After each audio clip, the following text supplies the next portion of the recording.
Okay, this is another part of the Edsel Restoration. A little bit of work to it.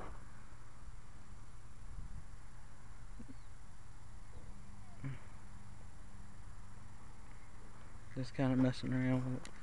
This is the state that it's at now.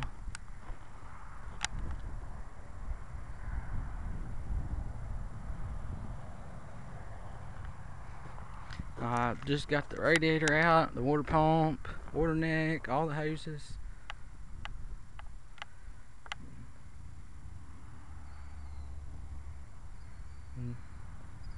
It was a pain. That's a new coil I bought for it.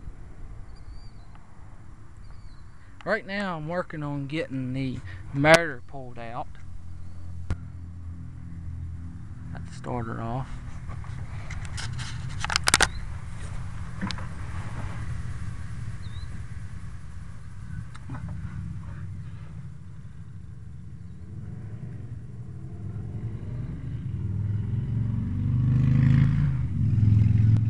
All the wiring is undone.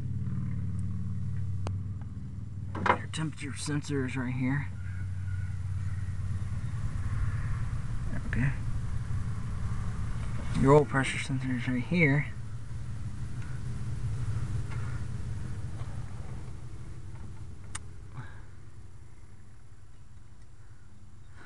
Got a new coil. I just ordered a distributor for it.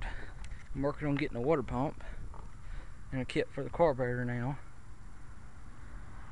It's now almost June. And I decided when I started taking stuff off, after I pulled the water pump off, there's a nice little surprise in there. I don't know if y'all can see it, but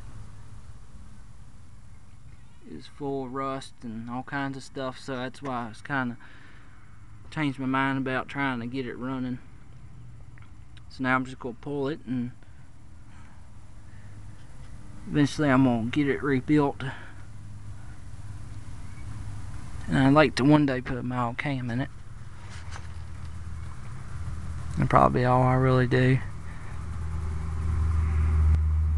I'm just going to rebuild it just basically stock, other than maybe a mild cam, just for exhaust sound. The Holly. And this motor I don't think is original, because if you all notice, Velcro bolts on through the sides. Another bolt there. Another bolt there.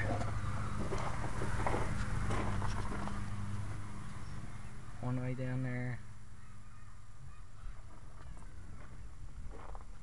It's all through the sides. Normally, E223 I've seen in an Edsel, they bolt usually somewhere in here and here. It's usually two bolts on top. If they're not there, so I'm wondering if this is the original motor or not, or if somebody put a head or something on it.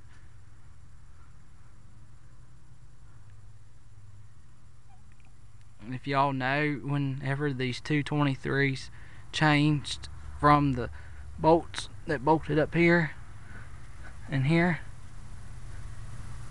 down to here, whenever year they changed that to where it was the sides, y'all leave me a nice comment, because maybe somebody out there knows these 223s out here more than I do, because I don't know a whole lot about them. All I know is they discontinued them supposedly in 1964, and I think they had them from 1953. That's when they started having them. If I'm not correct, then y'all know more about it than I do. A little trick I've learned about pulling the motor out, no matter what type of vehicle it is always label your hoses and where they go. Like this one goes to the water pump. It's hard to read it, but it's there. And this one is for the vacuum for the fuel pump. That right on there. And all the coil wires and all that up here. This one is your temperature. just because I know where that one goes. This one is the hot side of your coil.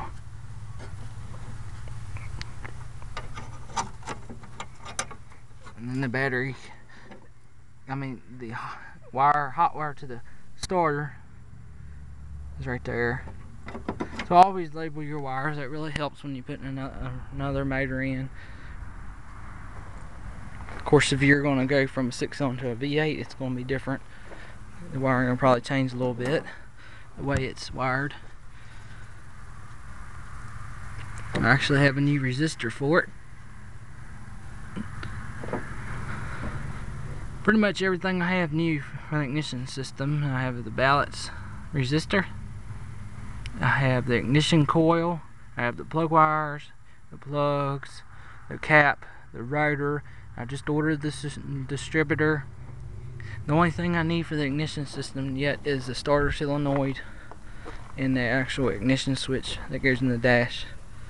And that's all I can really think of that I'll need on the ignition system. Because I did have this car cranked over. It did turn over. I took all the plug wires off and all the plugs.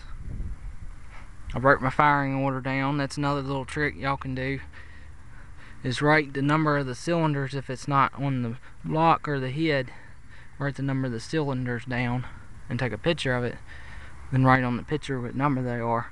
That always helps. And then write your firing order down, and then the rotation of your rotor, which way that turns, whether it be clockwise or counterclockwise. That always helps when you're installing a new distributor. Or some people just pull them off one at a time. That works too. But I'm going to be pulling this motor out, and everything's going to be basically disassembled off of it, so I won't know which way the plug wires actually went. So I just took a picture of it for my records. But that always helps.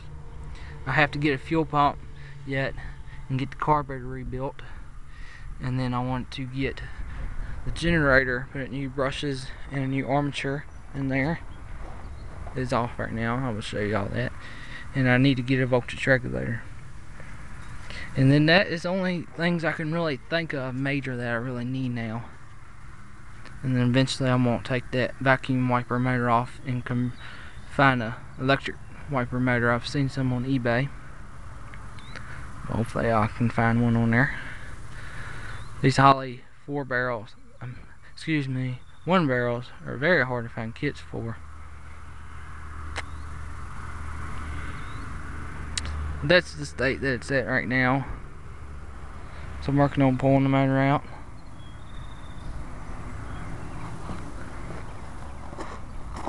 It's almost June now. I got the radiator out. Another little trick too is take tape and cover up any holes on your radiator, your hose, where your hoses go, so nothing gets down in there.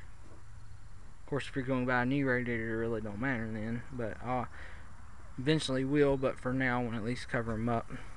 I might try and have it cooked, or whatever you call it, refurbished, basically restored. Some of them radiators are very expensive, like $400 to find for this car. There's a fan, dust cover for the transmission, dry shaft, new floor pans for it if y'all haven't seen them yet. They're underneath the radiator.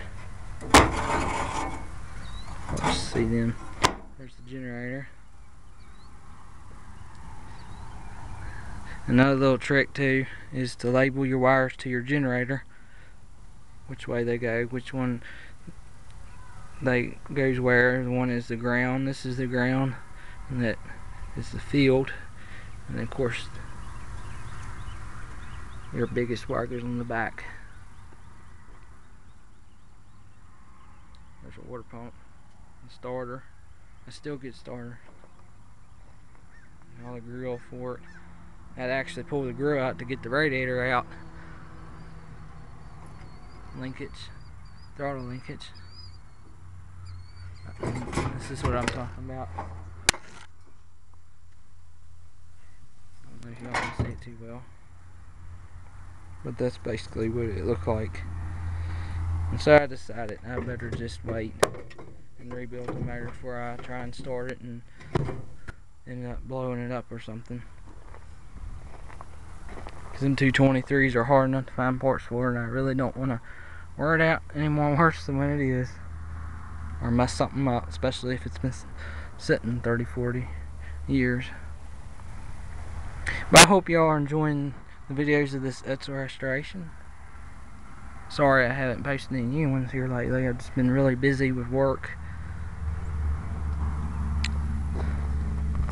I've done a little body work to it. Just cleaned it up, primed it. Done the fender. Part of it anyway.